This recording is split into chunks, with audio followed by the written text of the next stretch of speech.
The corner, the corner, the corner.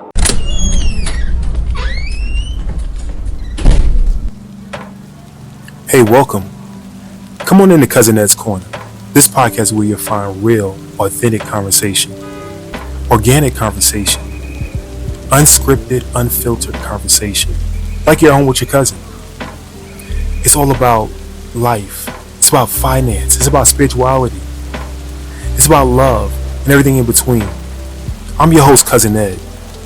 I'm excited to bring you along on this journey. So sit back and listen in as we dive into a wide range of topics. I have some diverse guests coming on with an array of thoughts and opinions. My goal is to create a space all for us to connect and communicate. It's not really about me. It's about the community as a whole. Let's enjoy it. Let's sit back. Let's think about our past. Let's move into our future. It's about The corner, the corner, the corner. So no matter how you cut it or slice it, we're all here together. I'm just here to give you a piece of my heart, my mind, my soul, and my mentals. So sit back, relax, and enjoy another episode of Cousin Ed's Corner. The corner, the corner, the corner. Yes, sir. Yes, ma'am. Yes, ma'am. Yes, sir. What's going on, fam? What's going on, fam? We are back. We're back with another one. Cousin Ed's Corner. Whew. Yes, indeed. It is a wind down Wednesday. Wind down Wednesday. And I have a lot in my head, but I'm going to leave something for Friday. I'm going to leave something for Friday's show. So Friday, we're going to do a Financial Freedom Friday on Cousin Ed's Corner. Be sure you don't miss this Friday's episode of Cousin Ed's Corner. It's going to be a special Financial Freedom Friday. As for today, first of all, thank you each and every one of you. Thank you for listening. Thank you for being a part of the community, being a part of the family. Y'all don't know, it means so much to me to have just the community that we have and continue to grow. So definitely share it with your friends, family, and loved ones. If you have anyone that you want to hear on the show or someone you want me to bring back, I'm trying to come around and bring everybody back. Someone you want me to bring back, definitely let me know. And I can reach out and make sure we schedule them. So, all right, going into today's show. As y'all know, anybody who's been listening knows, I've been traveling. I've been traveling. And if you don't know this also, I'm in IT, right? So my trade, my profession is IT. And I went to meet with one of my company's clients and had a great conversation. And as we were leaving his office, he had a poster or a sign up, and it said Alt-Control-Delete. For those of you who have been in IT for many years, you know this is a staple. Alt-Control-Delete. It's going to turn your computer, give you opportunity to reboot, close windows or close tabs. It's just a state of reset, basically, a pre-reset, right?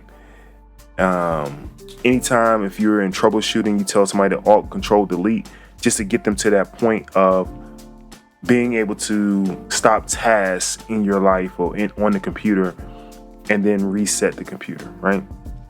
And he had this picture up, and I was like, man, that's amazing. And I want to break it down. I'm going to give you all three first, and I'm going to come back and break each of them down and what I got from it, right? And he's a director. He's the man in charge, so he has it outside of his office. And for control, it says control yourself, right? Or basically, control self. Yeah, control yourself. Next one, alter your thinking. So alter your thinking. I had to open it back up, sorry. Alter your thinking. Next one, delete. It says delete negativity. Delete negativity. So I'm going to start with the first one, control yourself, right?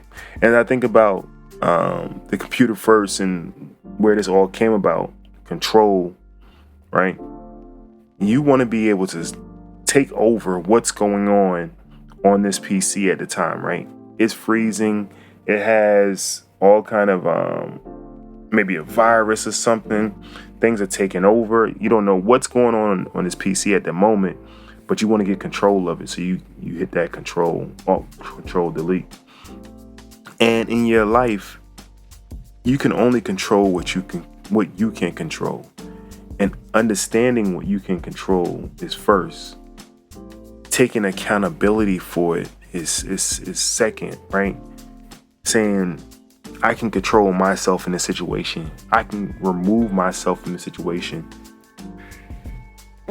Excuse me. I can remove myself from this situation. I can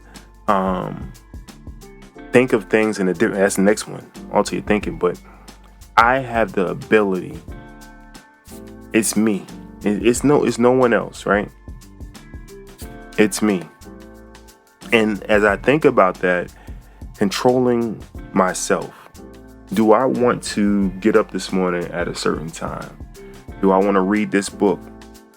Do I want to interact with, any individual? Do I want to make a phone call? Do I want to do a show? I control all of these factors. Now, yes, there's a lot of factors that you cannot control, but the way that you react to them, you have the ability to control.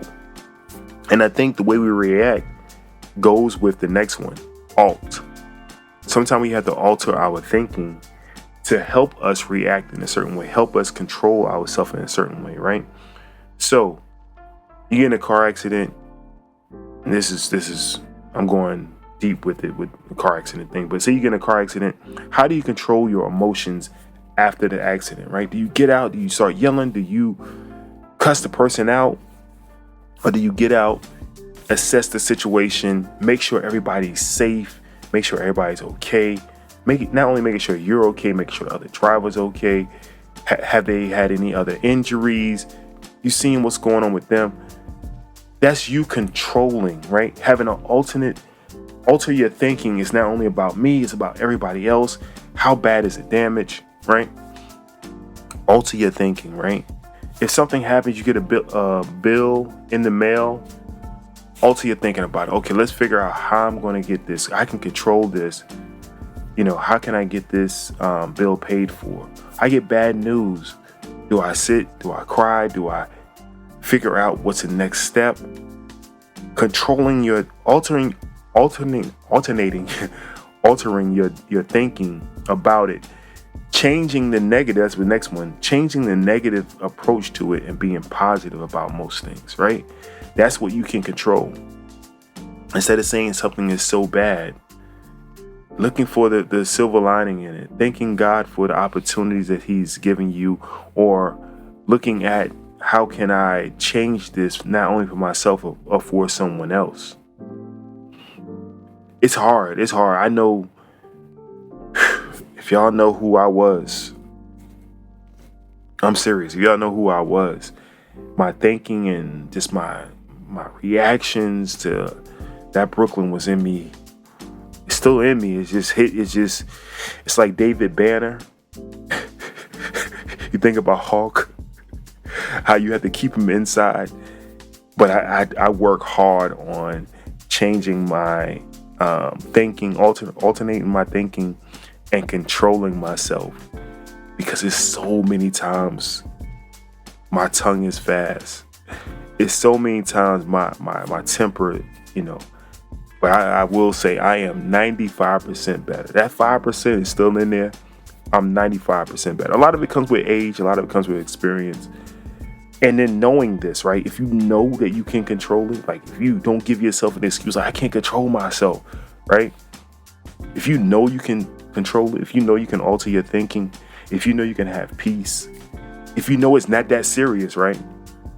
It's so many things that I could think about in my past that I thought was so serious that I had to rah like a Dungeon Dragon, right? I had to get it all, a lot of stuff is not that serious. So knowing that altering your thinking will help you in, number one, controlling yourself. The last one I'm going to go into is deleting negativity, right? Delete negativity. if you're in positive places, if you have positive thoughts, if I am not saying you don't have a care in the world, but you can let things roll off, right? Everything is not a negative thing. Everything is not somebody against you. That helps you alter your thinking, helps you control yourself. If you walk into a room and say, I'm not going to get the job, right? You come in with a negative attitude, your thinking is already negative. Everything they say to you, you have a combative attitude or combative approach behind it. Things you say you can't control because that anger is in you, that negativity is in you. All of that plays a factor. The more positive you are, the more you think about things in the gray scale, right? It's not that bad, right? What color is it? It's gray. It's not that bad. I can paint over this, right? It's not white. It's not perfect. It's gray. I can paint over it and still I don't have to prime. I can get by with it. But when it's red and that anger is there or that frustration is there or that disappointment is already there, it's hard to get over that. Hard to get over that. That negativity is already there. It's hard to work past it. But like I said, I'm at 95 right now. I'm still a whip. I'm still a work in progress. But we can work past it. We can get past some of those negative and altering thoughts that change our mood, change our perspective. We can get past that. And the one reason we can get past it, because we know how good God is. We know how good God is. Matthew 6:34 says, do not worry about tomorrow, for tomorrow has enough worries of its own. That right there changed my life. When I say changed my life, at that time it's probably like 50% of the things that I had going on, it changed. I'm at 95 now, I'm at 95 now.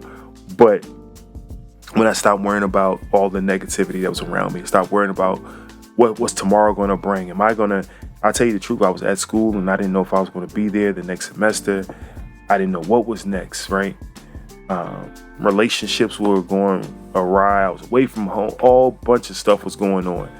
But when I found that verse and said, don't worry about tomorrow, for tomorrow has enough worries of its own, it changed my perspective. And even till today, when I come back and have things going on, I think of that verse and I'm paraphrasing now. I can only control what I can control, right? God give me the serenity to, that one, right? I can only control what I can control, right? Whatever else is going on, God, you take care of it. I leave it in your hand. And then lastly, tying all this together, having this up showed me that when he walks in his office, he always sees it, right? So having affirmations around you, having people around you to help you work through these situations, to bring that thought to your forefront, right? Some people I do, so I can't talk. I'd say I don't. Some people have tattoos, right?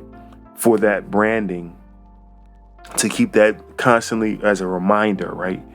Maybe it soaks into their essence, right? I do, right? I have my grandmother, I have my grandfather. Those reminders are on me, right? Just to soak in. Passages, people have them on them to soak in. People wear wristbands to remind them of all of this, right? So maybe we get some wristbands made, all Ctrl+Delete, and remind us of what we can control. We can control ourselves. We can alter our thinking and delete negativity, right? Those are the things we can do. So if you have any other tips for our listeners, for our family, tell us how you are controlling yourself, right? How do you alter your thinking? How do you delete negativity? Please, please, please be sure to go to cousinedscorner.com. That's cousinedscorner.com. Across the top of the page, hit leave voicemail. Leave a voicemail. I'll play it on the show. Also, if you don't want everybody to hear, you can text me 762-333-2032. That's 762-333-2032. Or DM me on any social media platform. That's Cousin Ed's Corner on any social media platform. Lastly, professionally, if you need me, info@cousinedscorner.com. That's info@cousinedscorner.com. You can hit me on there and I definitely respond. Love to hear from you. Hopefully this paraphrasing of Alt-Control-Delete, or this alternate thinking of Alt-Control-Delete, helps us all. Friday, be here Friday. I think all of this plays a part in Friday's show. So love y'all. Peace. Thank you for listening to Cousin